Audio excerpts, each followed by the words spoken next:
Ladies and gentlemen, welcome back to the channel. Welcome back to a brand new Mr. Ballin video. Today we got She Saw the Warning, but went anyways. Sounds like it's gonna be another another trespassing story. I say another one. Well, I did one of the videos I reacted to, like these kids kind of cross the gate, but I don't know, man. They're kids. I mean, it's still technically trespassing, but I don't know. Anyway, um, from the title, I'm not entirely sure what this is gonna be about, but probably not good. Probably not good. Don't trespass, guys. That's not good. All right, you could get injured or you could even die. Don't do it. Anyway, guys, we're gonna jump straight into this. Y'all boys and girls ready? I'm ready. Let's go. In 2016, a couple was walking up this dirt path on this wooded hillside when they came up to this huge barbed wire fence. And all over this fence were signs saying no trespassing and warning people that what was on the other side of this fence was very dangerous. But the couple ignored these signs and slipped through a break in the fence to the other side and just kept on walking. Minutes later, that couple would come face to face with a monster. But before we get into that story, if you're a fan of the strange, dark, and mysterious delivered in story format, you've come to the right place because that's all we do, and we upload once a week. So, if that's of interest to you, please offer to do the like button's dishes, but be sure to leave all of the cups and bowls right side up inside of their dishwasher. Also, please subscribe to our channel and turn on all notifications so you don't miss any of our weekly uploads. Boy, I hate doing the dishes. Okay? I don't even do my own dishes. I mean, okay, that's a lie. I do, but I don't like it. Let's get into today's story.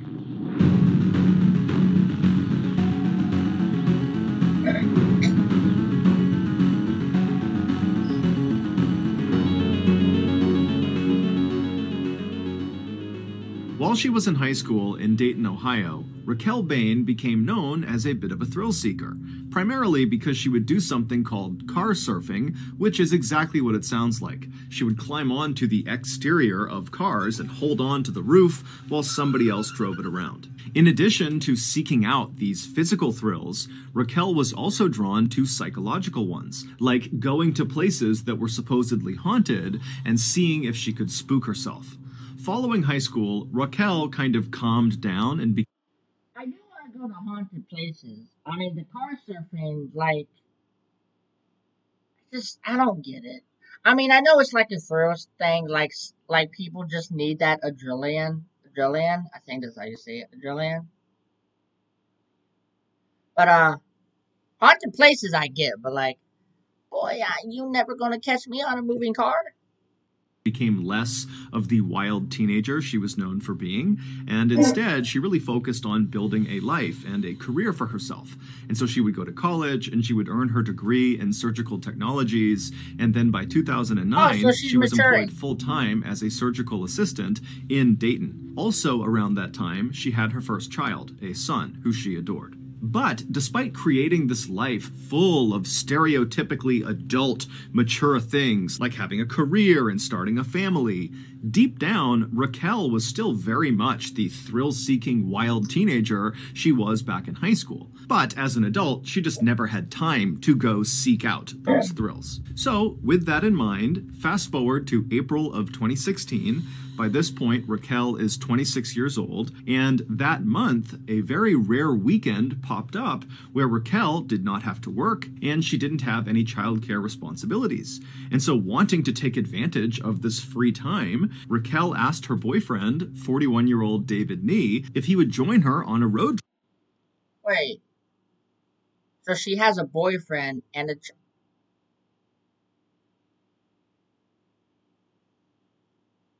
she get divorced?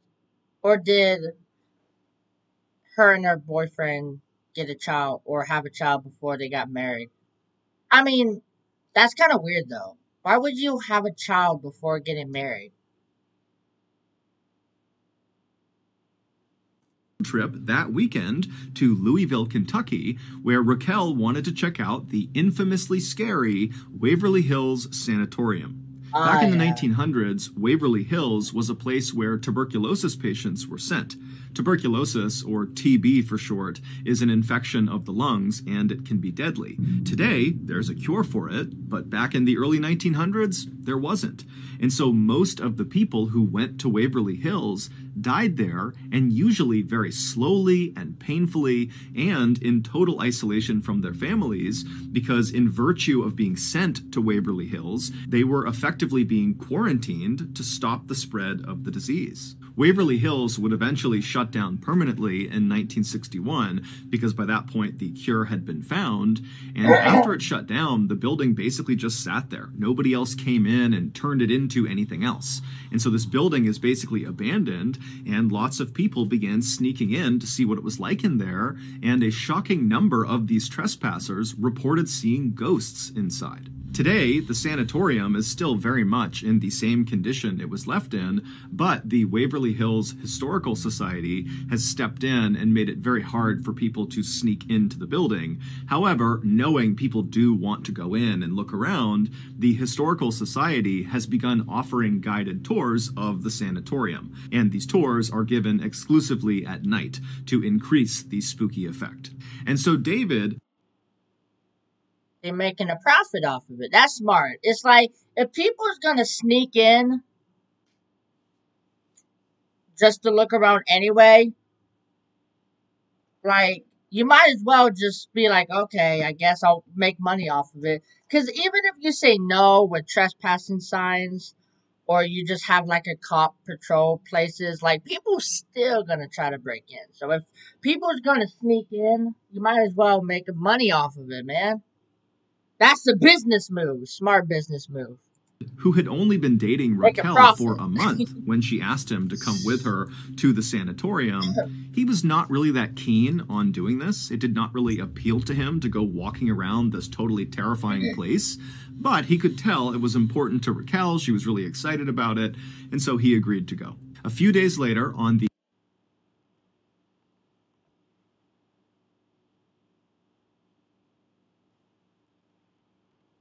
late afternoon of April 23rd, the new couple left Raquel's place, they climbed into the car, and they began driving south.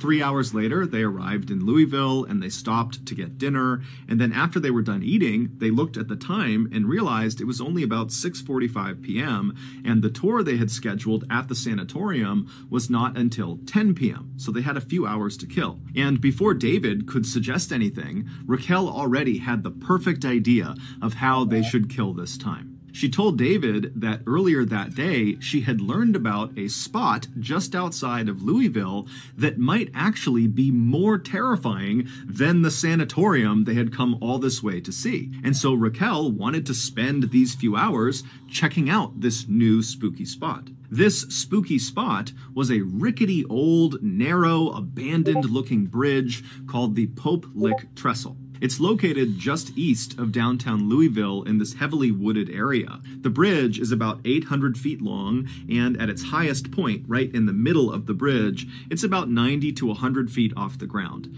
And this bridge connects the tops of two of the bigger rolling hills in the area. But the bridge's physical appearance has nothing to Sorry, I just had to mute Discord.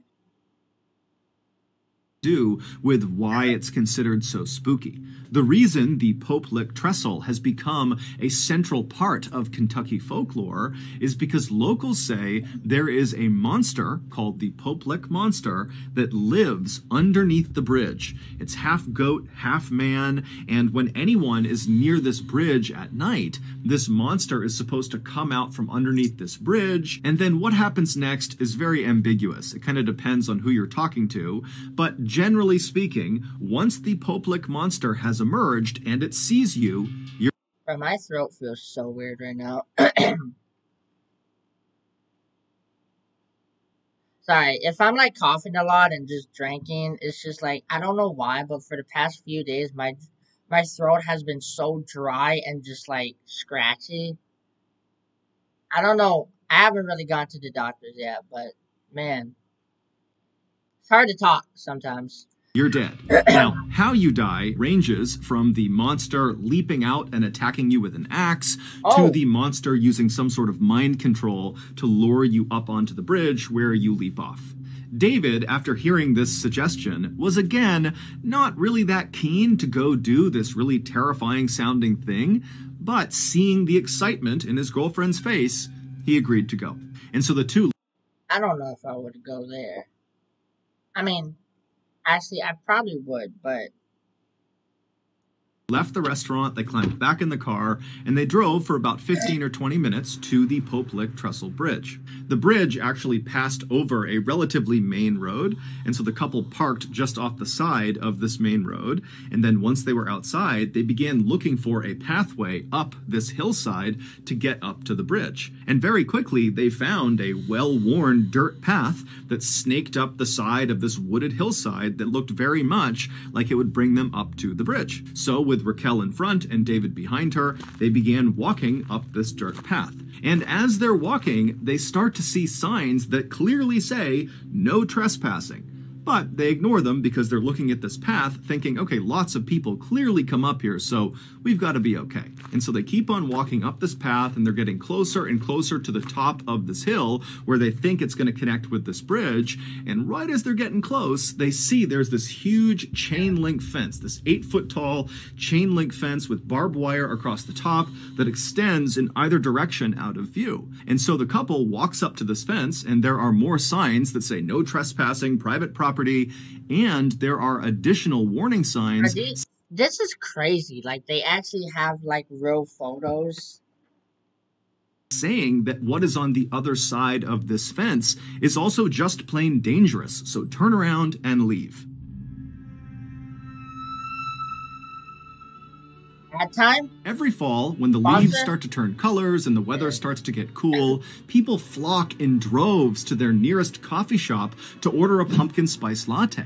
And every year, when I see this phenomenon occur, I think to myself, how hasn't anyone started a seasonal eel teeth and milk sandwich restaurant? It's such an obvious compliment to the pumpkin spice latte. Well, this year, I decided enough was enough. I was going to fill this massive hole in the marketplace and become the eel teeth and milk sandwich king. However, I pretty much immediately ran into a very big issue. The 5 mini poodles that I hired to help me grow and run this restaurant franchise instantly began to struggle with some basic tasks that I had outlined in the job description, like being able to hold things with your thumbs and speaking a human language. And so just a couple of days ago, as I'm sitting in my office trying for the 100th time to teach these mini poodles how to speak English and how to use their thumbs, my pet frog, Seagull Lung, came flying in and slapped me right in the coccyx and said, "Papa, tu avoir." Papa, tu dois avoir ZipRecruiter. Papa, tu devoir ZipRecruiter, which of course in French means, Dad, we need to use ZipRecruiter. And boy was old Lungy right. ZipRecruiter, which is the #1 rated hiring site according to G2 satisfaction ratings as of January 1st, 2022, uses its powerful technology to find and match the right candidates with your job. And then you can easily go through all of these recommended candidates and invite only your top choices to apply for your job, meaning you won't have to hire as many unqualified mini poodles. And right now, you can try ZipRecruiter for free at my exclusive web address, ZipRecruiter.com/Mr. Ballin. Again, that's ZipRecruiter.com/Mr. Ballin, or you can click the link in the description below. ZipRecruiter, the smartest way to hire.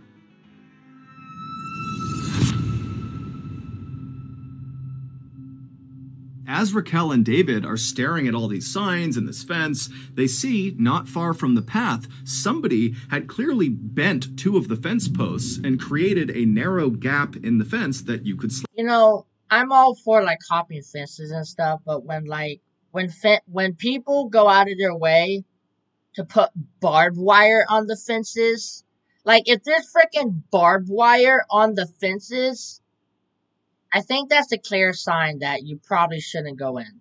Like, fences, I'm like, okay, you know, let's just hop but barbed wire on the fences, nah. Because, like, barbed wire is kind of hard to put together. Like if someone went out of their way to put barbed wire on the fence, maybe you probably shouldn't go in. Slip through. Just saying. And so Something to from think David and about. Raquel's perspective, that looked like the way other trespassers must have found their way up to the bridge, and so it must be safe. And so once again, the couple disregarded all the warnings. They made their way over to this gap in the fence, they both slipped through, and they kept on walking up the hill. Just a couple of minutes later, they reached this clearing, which was at the top of this hill, and once they were in this clearing, they were able to turn, and they could actually see the bridge. It was only a couple hundred feet away from them, and it was totally intimidating. By this point, it's totally dark out, and from their perspective, all they see is this very narrow bridge that they know is 100 feet off the ground at certain points, and they can see there's no guardrails on either side of this bridge. It would have almost looked like a tightrope kind of extending off into the darkness. But even if the couple was really intimidated by the sight of this bridge and with all these warning signs before it, they were able to put their fear aside and just keep on going.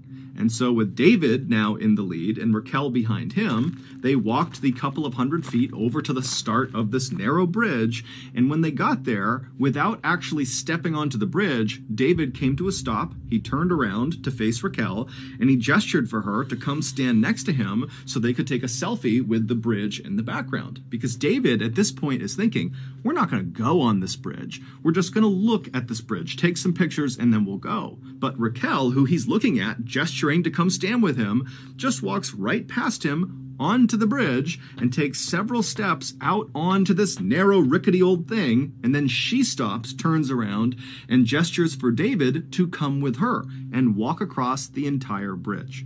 And David, again, is having his second thoughts, but he sees Raquel wants to do this. Nah, at this point, I don't give a damn what Raquel wants to do. Get your ass off the bridge. I don't care. Bruh, I see that you're excited, bruh, but I don't care, bruh. Screw your excitement. We're out. Bruh, I just have a bad feeling this ain't gonna end well. And so he agrees to go. After they had walked about 100, maybe 200 feet across this bridge, the two of them just started laughing because it was totally exhilarating what they were doing. Not so much the quest for the Popelik monster, but rather the very real risk they were taking walking this tightrope bridge in the middle of the night. The couple would continue to very cautiously but quickly make their way across this bridge, and when they reached about the halfway point, when they were at the highest point from the ground, the bridge itself begins to shake. How did you die? Poverty. Choose your birth. That bridge is about to fall apart. And then from behind them, they hear this loud grinding sound. And so the couple, they whip their heads around and they see there are these two bright glowing lights that are looking right at them all the way on the start of the bridge. And they realize it's a train. When Raquel and David walked up that dirt path and snuck through the fence and reached the top of the hill and could actually see the Popelik Trestle Bridge, they would have also seen the train tracks in.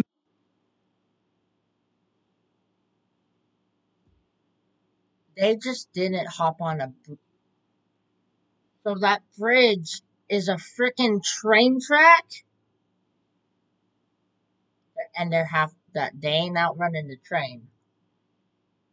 Oh no. The hillside that clearly extended onto the Popelik Trestle and went across the bridge. This was a train bridge. They would have seen that. But it's assumed that the couple, who didn't live in the area and so didn't know much about the Popelik Trestle, it's assumed they thought, well, this is a train bridge, but it's got to be abandoned. It certainly looks abandoned, and it does. It looks totally old. It does not look active, even though it is. Or the couple thought, well, this is just an old train bridge. It might be active, but surely no train is going to come through anytime soon. We can get across the bridge before a train arrives. But, of course, they were wrong. When the couple turned around and saw these two headlights bearing down on them, they quickly realized they would not be able to outrun this train. The train's clearly trying to stop. It has seen them. It's hitting its brakes. It's sounding its horn. But see, the thing with trains, bro, like trains, they can't stop like that.